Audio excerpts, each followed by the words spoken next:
Bismillahirrahmanirrahim. Assalamualaikum warahmatullahi wabarakatuh. Selamat pagi ibu dosen dan teman-teman semua yang ada di sini. Puji syukur kita aturkan kepada Allah Subhanahu wa taala, dan tak lupa salawat serta salam selalu tercurahkan kepada Nabi Muhammad Sallallahu Alaihi Wasallam. Kami dari kelompok 1 yang terdiri atas saya, Wahyu Prasetya, sebagai moderator, Stephen sebagai presentator pertama, Siti Anissa sebagai presentator kedua, dan Anggi sebagai presentator ketiga. Pada hari ini kami akan mempresentasikan PowerPoint kami yang berjudul Evolusi dan Pendekatan Sistem Manajemen. Seperti yang kita ketahui, manajemen telah berlangsung sejak manusia hidup di bumi. Seiring dengan pertumbuhan dan tuntutan manusia untuk memenuhi kebutuhan hidup. Nah, untuk memperjelas materi pada hari ini, mari kita saksikan video presentasi berikut ini. Baik, di sini saya akan menjelaskan tentang sejarah dan perkembangan manajemen. Sejarah dan perkembangan manajemen tidak jauh berbeda dari perkembangan manusia. Ilmu manajemen telah ada sejak ribuan tahun yang lalu. Dibuktikan dengan adanya seseorang yang memedulikan apa sebutan manajer ketika itu, mengorganisasi manusia bahan baku yang dipakai. Selain itu dapat disaksikan pada tahun 1400 di kota Venesia, Italia, yang pada saat itu merupakan pusat perekonomian dan perdagangan. Baik, yang selanjutnya adalah masa evolusi manajemen.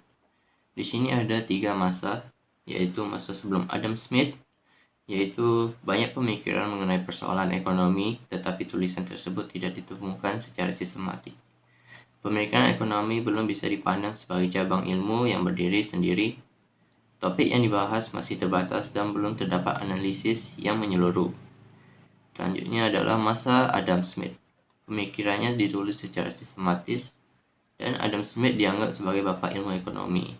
Dia juga menerbitkan buku An Inquiry into Nature and Quest of the Wealth of Nations pada tahun 1776, dan adalah awal mula revolusi industri. Yang ketiga adalah masa modern, yaitu sudah terjadi revolusi industri, teknologi makin canggih, terjadi pertumbuhan dan modernisasi kegiatan ekonomi, dan organisasi makin berkembang. Baik, yang selanjutnya adalah evolusi teori manajemen. Salah satu pelajaran sentral dengan belajar evolusi teori manajemen ini adalah kita dapat belajar dari percobaan dan kegagalan dari mereka yang telah mendahului dalam mengendalikan nasib organisasi, seperti aliran manajemen ilmiah, aliran teori organisasi klasik, aliran tingkah laku, ilmu manajemen, pendekatan sistem, dan pendekatan kontingensi. Nah, ilmuwan dalam aliran manajemen ilmiah yaitu pertama Frederick W. Taylor, Bapak Manajemen Ilmiah 1856 sampai dengan 1915. Yang kedua Max Weber 1864 sampai dengan 1920. Yang ketiga Chester I. Barnard 1886 sampai dengan 1861.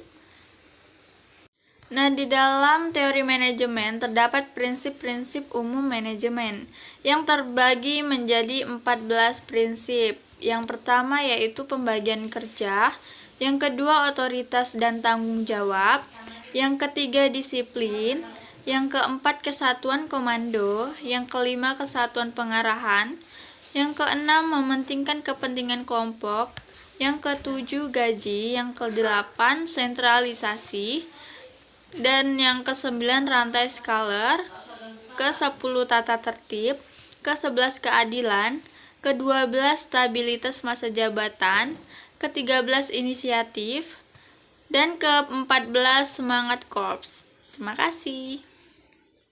Nah, selanjutnya ada pendekatan sistem. Pendekatan sistem terhadap manajemen memandang sebagai sistem yang terpadu dan terarah yang terdiri dari bagian-bagian yang saling terkait. Pendekatan ini juga memberi manajer untuk melihat keseluruhan organisasi dan sebagian lingkungan eksternal yang lebih besar. Pandangan bahwa teknik manajemen yang paling baik memberikan kontribusi untuk pencapaian sasaran organisasi makin bervariasi dalam situasi atau lingkungan yang berbeda. Baik, selanjutnya ialah teori pendekatan sistem. Teori pendekatan sistem adalah upaya untuk melakukan pemecahan masalah yang dilakukan dengan melihat masalah yang ada secara menyeluruh dan melakukan analisis secara sistem. Berikutnya tahap atau langkah-langkah pendekatan sistem. Tahap dan langkah pendekatan sistem terbagi atas dua tahap. Yang pertama, usaha persiapan langkah yang dibagi atas beberapa bagian. 1. Memandang perusahaan sebagai suatu sistem. 2. Mengenali sistem lingkungan. 3. Mengidentifikasi subsistem perusahaan. Dan tahap kedua adalah usaha definisi langkah. 1. Bergerak dari tingkat sistem ke subsistem. Selanjutnya ada keuntungan pendekatan sistem manajemen. Yang pertama, jenis dan jumlah masukan dapat diatur dan disesuaikan dengan kebutuhan. 2. Proses yang dilaksanakan dapat diarahkan untuk mencapai pengeluaran. Ketiga, pengeluaran yang dihasilkan dapat lebih optimal serta dapat diukur secara lebih cepat dan objektif. Keempat, umpan balik dapat diperoleh pada setiap tahap pelaksanaan program. Berikutnya adalah kekurangan dari pendekatan sistem, yaitu dapat terjebak dalam perhitungan yang rinci sehingga dapat menyulitkan pengambilan keputusan dan masalah yang dihadapi tidak mudah diselesaikan. Sekian presentasi yang dapat kami sampaikan. Jika ada kesalahan kata, kami mohon maaf. Wassalamualaikum warahmatullahi wabarakatuh.